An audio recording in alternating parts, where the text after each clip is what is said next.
Bonjour à toi, aujourd'hui je vais te montrer comment travailler la phrase négative. Alors ce qui est important que tu te rappelles, c'est que la phrase négative, elle sert à nier un fait ou une expression ou une opinion négative. En fait, la phrase négative, c'est le contraire d'une phrase positive. Puis pour former une phrase négative, tu dois ajouter des mots de négation. Justement, tu vas voir, je vais te montrer une petite liste de mots de négation et ensuite je vais regarder des exemples avec toi. Alors, voici une petite liste de mots de négation. Il en existe plusieurs. Je t'en ai mis quelques-uns qu'on rencontre souvent dans nos lectures, dans nos travaux. Alors, tu as ne pas, n'apostrophe pas, ne plus, ne guère, ne jamais, ne rien. Ce qu'il faut que tu te rappelles, c'est que souvent le mot de négation va encadrer un verbe.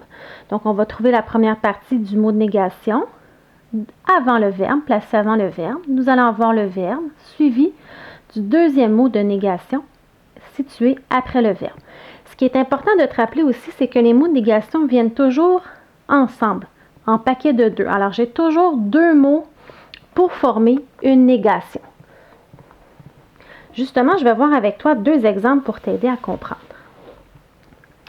Alors ici, j'ai la phrase « Je ne veux jamais manger ces crustacés ». Alors ici, j'ai mon verbe, c'est le verbe « vouloir », placé devant « j'ai ne » et placé juste après « j'ai jamais ». Ne jamais, c'est le contraire de la phrase positive. Donc ici, nous avons donc une phrase négative. Si j'avais eu une phrase positive, j'aurais eu « je veux manger ces crustacés ». Donc en ayant ces mots de négation qui viennent toujours ensemble, je suis capable de voir qu'elle est négative.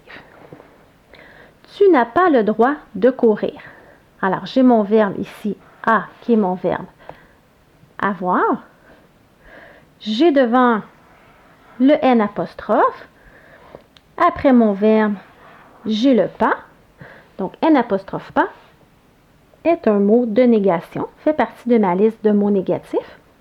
Donc, je peux dire qu'ici, j'ai une phrase négative. Si j'avais une phrase positive, ma phrase aurait été « Tu as le droit de courir ».